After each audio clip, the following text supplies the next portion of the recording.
Təsəvvür edin ki, notebookunuzun və ya smartfonunuzun əməliyyat sistemi qəfildən çökür. Aha, yəqin ki, ən sinir bozucu anlardan biridir. Tamamilə. Yəni, ekranda heç nə yoxdur, fayllar açılmır, düymələr işləmir, həyatınızın böyük bir hissəsinin anidən dayandığını hiss edirsiniz. Çünki o arxa fonda səssizcə işləyən kodlar olmadan cihazınız, belə deyək, sadəcə lazımsız bir metal və şüşə parçasıdır. Bax elədir.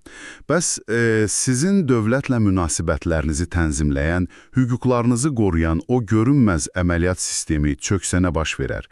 Bugünkü dərin təhlilimizə xoş gəlmisiniz. Xoş gördük. Bugün biz sizinlə o cild sənədlərin, qalın və tozlu qanun kitablarının içindən birini seçib masanın üzərinə qoymuşuq. Bu, inzibati icraat haqqında Azərbaycan Respublikasının qanunudur. Adı biraz quru hüquqi termin kimi səslənə bilər. Hə, adətən adamı qorxudur belə adlar. Düzdür. Amma əslində bu yəni vətəndaşla bürokratiya arasındakı məhz o həyati əhəmiyyətli əməliyyat sistemidir. İstər tikinti icazəsi alın, istərsə də hansısa qurumdan şikayət edin. Hər şey burada tənzimlənir. Özdə elə bir əməliyyat sistemi ki, siz fərqində olsanız da, olmasanız da, hər gün sizin üçün işləyir. Biz adətən qanun deyəndə nələrisə qadağan edən qaydalar toplusunu düşünürük. Aha, cərimələr, qadağalar zad. Bəli, amma bu mənbəni incələdikcə aydın olur ki, bu qanun daha çox dövlətin özü üçün yazdığı bir nizam-intizam kitabçasıdır. Yəni o, dövlət orqanının nəyi edə biləcəyini və ən əsası sizin qarşınızda hansı öhdəlikləri daşıdığını riyazi bir ardıcıllıqla müəyyən edir. Yəni şəffaflıq və hesabatlılıq yaradır. Məhz elədir. Burada diqqəti cəlb edən əsas məqam odur ki, bu qanun sizinlə bürokratiya arasındakı sərhədləri cızır ki, siz o sərhədlərin içində özünüzü təhlükəsiz hiss edəsiniz. Çox maraqlıdır. Gəlin əvvəlcə bu sistemin əsas oyunçularının kim olduğunu anlayaq. Mənbənin elə ilk maddələrinə baxanda görürük ki, qanun inzibati orqan anlayışını təqdim edir. Aha. Çox vaxt biz sadəcə dövlət deyib keçirik, amma mənbəyə görə bu sadəcə iri nazirliklər deyil. Yəni, icra hakimiyyətləridir, bələdiyyələrdir. Hətta qanunla müəyyən səlahiyyət verilmiş hər hansı fiziki və ya hüquqi şəxs də ola bilər. Düzdür. Yəni biz dövlət deyəndə əslində bu geniş və şaxələnmiş şəbəkəni nəzərdə tuturuq. Onların da sizin müraciətinizə cavab olaraq ortaya qoyduqları nəticə, yəni qəbul etdikləri o qərar inzibati akt adlanır. Məhz bu inzibati akt anlayışı qanunun, belə deyək, döyünən qəlbidir. Çünki dövlətlə sizin aranızda olan hər bir ünsiyyət yekunda bu aktla nəticələnir. İstər kiçik bir obyekt açmaq üçün lisenziya istəyin, istər evinizə çıxarış alın. Bəli, ortaya çıxan o rəsmi cavab sizin hüquqi statusunuzda real dəyişiklik yaradır. Bu prosesi dinləyicilərimiz üçün vizuallaşdırmaq məqsədi ilə gəlin bir idman analogiyasından istifadə edək. İcazə verin bunu hissələrə bölün. Buyurun, idman analogiyaları həmişə işə yarayır. Təsəvvür edin ki, böyük, səsküylü bir oyun meydançasındasınız. Bu meydançada inzibati orqan oyunun hakimidir. İnzibati akt isə o hakimin fitidir. Aha. Hakim fiti çalır və meydanda oyunun gedişatı dəyişir. Qanun deyir ki, bu fitin, yəni aktın 3 əsas növü var. Birincisi, aralıq inzibati aktdır. Bu sadəcə prosesin təşkili üçündür. Yəni hakim oyunu anidən dayandırır və oyunçuya deyir ki, get butsunun ipini bağla, sonra davam edərik. Bu hələ yekun qərar deyil. Dəqiq. İkincisi isə əlverişli inzibati aktdır. Bu o deməkdir ki, hakim məhz sizin xeyrinizə fit çalır, sizə bir hüquq verir və ya üzərinizdən ağır bir yükü götürür. Məsələn, sizə haqq etdiyiniz lisenziyanı verir, sizin analogiya ilə desək, bu penalti qazanmaq kimidir. Sizə sarı vərəqə göstərir. Bəli, hüququnuzu məhdudlaşdırır və ya üstünüzə bir vəzifə qoyur. Və bu fit çalındığı an siz artıq hüquqi müstəvidə yeni bir mərhələyə qədəm qoymuş olursunuz. Elə isə mən burada bir etiraz etmək, vətəndaş kimi bir sual qaldırmaq istəyirəm. Təbii, buyurun. Deyək ki, mən dünən yolda maşını bərk sürdüm. Sürət həddini aşdığıma görə polis məni saxladı və mənə cərimə yazdı. Sizin və bu öyrəndiyimiz qanunun məntiqi ilə yanaşsaq, bu cərimə mənim üzərimə bir maliyyə vəzifəsi qoyur. Aha, pul ödəməlisiniz. Bəli, mənim üçün əlverişsiz bir vəziyyətdir. Yəni, bu da yükləyici inzibati aktdır. Deməli, mən o yol polisi ilə olan mübahisəmi bu qanunla, Yəni inzibati icraat haqqında qanunla həll edəcəyəm. Xeyr, məsələnin ən maraqlı tərəfi də elə burdadır. Doğrudan, niyə axı? Sizin verdiyiniz bu nümunə insanların, hətta bəzən gənc hüquqşünasların belə ən çox qarışdırdığı məqamlardan biridir. Qanunun 3-cü maddəsinə diqqətlə baxsaq, görərik ki, orada dövlət çox qəti bir sərhəd çəkib. Nə sərhədi? Qanun açıq şəkildə bildirir ki, cinayət təqibi üzrə proseslərə və inzibati xətalara dair işlərə bu qanun şamil olunmur. Çünki yol hərəkəti qaydasını pozmaq inzibati xətadır. O, cəza xarakteri daşıyır və inzibati xətalar məcəlləsi ilə tənzimlənir. Aydındır. Deməli, bizim bugün haqqında danışdığımız əməliyyat sistemi daha çox mülki həyatla bağlıdır. Lisenziyalar, qeydiyyatlar, sosial münasibətlər. Tamamilə düzdür. Ev tikmək, biznes qurmaq, sənəd almaq. Yeri gəlmişkən mənbədə bir maraqlı istisna da var. Hansı istisnadır o? Ələt azad iqtisadi zonası. Orada bu qanunun əsas tətbiq sahəsindən kənardadır. Çünki dövlət həmin zonanın qlobal investisiya mühiti üçün tamamilə xüsusi, fərqli bir oyun qaydaları kitabı yazıb. Nə maraqlı. Deməli, cəza və cinayət işləri başqa rəfdədir, bizim qanun isə gündəlik mülki və bürokratik həyatımızı tənzimləyir. Məhz belədir. Yaxşı, tutaq ki, mən vətəndaş olaraq bu fitliyi çalan hakimin düzgün meydançada olduğuna inanıram. Amma ya mən bilmədən səhv qapını döymüşəmsə, yəni futbol hakiminə yaxınlaşıb basketbol qaydaları ilə penaltı istəyirəmsə, bu zaman nə baş verir? Baxın, səhv qapını döymək vətəndaşların ən böyük qorxularından biridir. Adətən insanlar düşünür ki, yanlış idarəyə müraciət etsələr, sənədləri kənara atılacaq. Hə, və hər şeyə sıfırdan başlamalı olacaqlar. Bu bizi qanundakı o aidiyyət məsələsinə gətirib çıxarır, düzdür? Bəli. Maddə 4.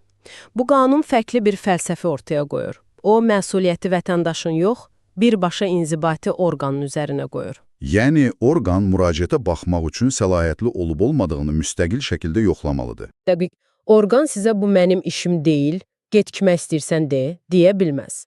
Əgər doğrudan da aidiyyatı yoxdursa, sənədi özü düzgün orqana göndərməli və sizi məlumatlandırmalıdır. Bəs əgər iki fərqli dövlət orqanı arasında bu sənin işindir yoxsa mənim deyə bir mübahisə yaranarsa? O zaman vətəndaş bu bürokratik ping-pongun kənarında qalır. Qanun tələb edir ki, bu mübahisəni yuxarı orqan və ya xüsusi komissiya həll etsin. Vətəndaş top deyil ki, idarələr arasında atılsın. Bu doğrudan da vətəndaşı süründürməçilikdən sığortalayan çox güclü bir detaldır. Amma eyni maddələrin içərisində mənim diqqətimi çəkən başqa terminlər də oldu. Xüsusən maddə 2-də. Hansı terminlər? Biri diskresyon səlahiyyətlər, digər isə qarşılıqlı etimad anlayışıdır. İndi mən qanunu oxuyanda anladım ki, diskresyon səlahiyyət orqana verilən bir azadlıqdır. Yəni, qanuni qərarlardan birini seçmə hüququdur. Aha, orqanın manevr imkanı var. Düzdür. Amma qarşılıqlı etimad, açığı mən bu termini hüquq mətnində görəndə bir anlıq duruxdum. Çünki etimad və ya güvən sözü sanki romantik bir sözdür. Psixologiyaya, dostluq münasibətlərinə aid bir terminə bənzəyir. Hə, kənardan elə səslənir. Bəs quru hüquqi dildə bunun nə işi var? Yəni, mən vətəndaş olaraq dövlət orqanının əvvəlki addımlarına və təcrübəsinə əsaslanaraq doğrudan da qanuni bir inam formalaşdıra bilərəm. Tamamilə, bəli. Və bu sadəcə romantik bir söz deyil. Bu, sizi hüquqi cəhətdən qoruya bilən və qorumalı olan kəskin bir hüquqi alətdir. Biraz açaq bunu. Necə yəni? Gəlin bunu daha geniş mənzərə ilə əlaqələndirək və çox praktik bir ssenari ilə izah edək. Təsəvvür edin ki, siz gənc bir sahibkarsınız. Aha. Və şəhərin mərkəzində kiçik bir kofe dükanı açmaq istəyirsiniz.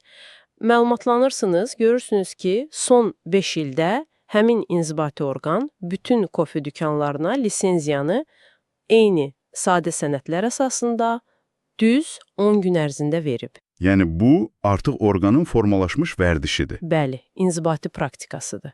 Siz də məhz bu praktikaya, bu vərdişə güvənirsiniz, gedib bahalı kofe maşınları alırsınız, icarə pulunu ödəyirsiniz, işçilərlə müqavilə bağlayırsınız. Çünki bilirəm ki, 10 günə lisenziyamı alacağam. Düzdür. Sənədləri verəndə isə orqan qəfildən deyir ki, bilirsiniz, mənim diskresyon səlahiyyətim var, yəni fərqli qərar vermək hüququm var. Mən bugün sizdən əlavə olaraq 5 fərqli sənəd də tələb edirəm və proses 3 ay çəkəcək. Bir dəqiqə, yəni dövlət mənə belə bir sürpriz edə bilməz? Edə bilməz. Bax, qarşılıqlı etimad prinsipi məhz burada işə düşür. Qanun deyir ki, bəli, inzibati orqanın fərqli qərar seçmək, yəni diskresyon hüququ var. Amma bu hüquq vətəndaşın yaranmış qanuni gözləntisini, etimadını sarsıtmaq hesabına ola bilməz. Yəni qərarlar təxmin edilə bilən və ardıcıl olmalıdır. Bəli, vətəndaş dövlətin formalaşmış vərdişlərinə etibar edərək öz həyatını planlaşdırmaq haqqına sahibdir. Əgər orqan siyasətini dəyişirsə, bunu əvvəlcədən etməlidir. Vətəndaşı maddi zərərə salmaqla yox. Bu sadəcə möhtəşəmdir. Yəni, dövlətin vərdişləri dolayısıyla mənim hüquqi təminatıma çevrilir. Tam olaraq belədir. Yaxşı, fərz edək ki, orqan öz meydançasındadır. Mənim kofe dükanıma da əngəl olmaq, etimadımı sarsıtmaq istəmir. Amma mənə o lisenziyanı vermək üçün əlində hansısa arayış, resurs və ya məlumat çatışmır. Və o sənəd başqa bir yerdədir. Bu zaman orqanlar bir-biri ilə necə əlaqə qurur? Yenə mən qaçıb o arayışı gətirməliyəm. Qətiyyən xeyr. Burada biz mənbəmizin 5-ci və 8-ci maddələrinə gəlirik. Yəni, orqanlar arası hüquqi yardım dediyimiz o bürokratik xilasetmə dairəsinə. Aha, hüquqi yardım. İncibati orqanlar bir-birinə kömək etməyə borcludular. Amma burada çox incə bir detal var. Bir nazirliyin öz tabeliyində olan şöbəsindən kömək istəməsi hüquqi yardım sayılmır. Hə, çünki bu onsuz da onların daxili işidir. Düzdür. Hüquqi yardım yalnız iki müstəqil, bir-birinə tabe olmayan orqan arasında baş verir. Mən mənbəni oxuyanda məni ən çox təəccübləndirən oldu ki, qanun bunun üçün çox sərt taymerlər qoyur. Yəni, yardım istənildikdə digər orqan bunu 15 gün ərzində təmin etməlidir. Bəli, və əgər iş mürəkkəbdirsə, əsaslandırılmış məlumatla bu müddət maksimum daha 15 gün uzadıla bilər. Təsəvvür edin, hər şey rəqəmlərlə tənzimlənib. Bəs bir orqan hansı hallarda durub başqasından kömək istəyə bilər? Qanun 4 ssenari çəkir, səhv etmirəmsə. Doğrudur. Birincisi, orqanın tək başına həll etmək üçün faktiki gücü çatmadıqda, ikincisi, ona məlum olmayan faktlar lazım gəldikdə, üçüncüsü, zəruri sənədin əsli digər orqanda olduqda. Və dördüncüsü, mənim ən çox xoşuma gələndir, əgər məsələnin həlli özünün etməsi halında həddindən artıq baha başa gələcəksə, yəni dövlət öz puluna qənaət etməyi də düşünür. Elədir. Lakin hər müraciət icra olunacaq deyə bir şey də yoxdur. İmtina etmək də mümkündür. O hansı hallardır? Əgər istənilən kömək qanunsuzdur,sa, səlahiyyətdən kənardırsa və ya sir təşkil edirsə. Həmçinin bu yardımı etmək orqanın öz işinə mane olacaqsa və ya digər orqan bunu daha ucuza edə bilərsə. Amma bildiyim qədərlə bu yox cavabı elə belə deyilmir. Qanuna görə imtina barədə 3 gün ərzində xəbər verilməlidir. Və yuxarı orqan şikayətə 5 günə baxıb qəti qərar verməlidir, elə deyilmi? Tamamilə düzdür. Əla. İndi isə 8-ci maddədə olan o çox spesifik detala gəlmək istəyirəm. Hə, o məşhur detal. Bəli, qanun deyir ki, əgər bu hüquqi yardımın xərcləri 22 manatdan yuxarı olarsa, müraciət edən orqan bunu ödəməlidir. Aha. Yaxşı, yəni bu nə deməkdir? Bir anlıq təsəvvür edək, bir dövlət qurumu o birinə deyir ki, bağışla, sənə kömək etmək mənə 23 manata başa gələcək, ona görə də pulumu ver. Hə, kənardan absurd səslənir. Yəni doğrudan da bu bürokratiyanı yavaşlatmırmı? Niyə belə bir mikroskopik detal var? Baxın, sualımız çox yerindədir. Kənardan absurd görünə bilər. Lakin əslində bu qaydalar məhz bürokratik ləngimələrin və süründürməçiliyin qarşısını almaq üçün düşünülüb. 22 manat məhdudiyyəti ilə. Bəli, təsəvvür edin ki, bir orqan digərindən böyük bir arxiv sənədi istəyir və o biri orqan deyir ki, mənim poçt büdcəmdə pul bitib, yollaya bilmərəm, gələn ayı gözlə.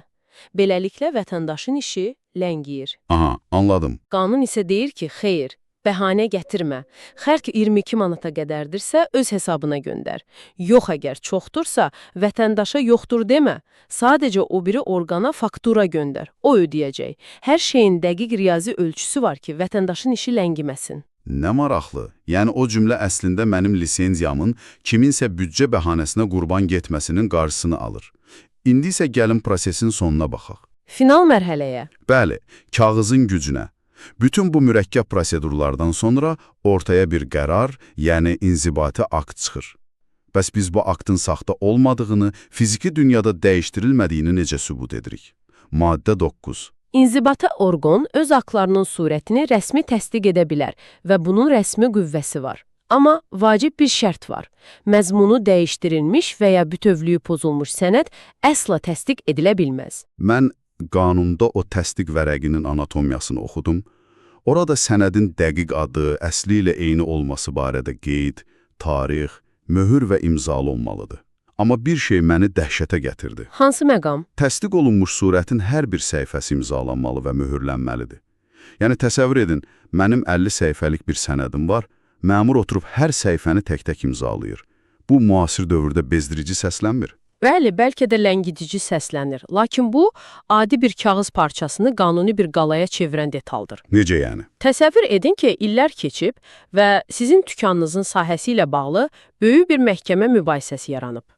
Sizin o 50 səhifəlik sənədin tam ortasında, məsələn, 27-ci səhifəsində ən kritik cümlə yerləşir. Aha, Əgər yalnız ilk və son səhifə möhürlənsəydi, hər hansı pis niyyətli şəxs o 27-ci səhifəni asanlıqla başqası ilə əvəzləyə bilərdi. inanılmazdı. Yəni, bütöv bir sənəd bir səhifəlik saxtakarlıqla darmadağın olardı. Məhz elədir. O, hər səhifəyə vurulan imza və möhür saxtakarlığa qarşı qurulmuş ənənəvi, lakin güclü bir müdafiə mexanizmidir. Üstəlik, bu, xüsusi qaydada qeydiyyata alınmalıdır. Deməli, o bezdirici görünən proses əslində bizim haqqımızı qoruyur. Beləliklə, mənbəmizin sonuna gəldik.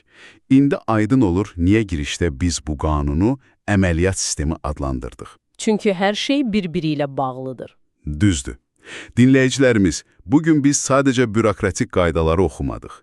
Biz dövlətin səlahiyyət hüdudlarını, yəni aidiyyəti gördük.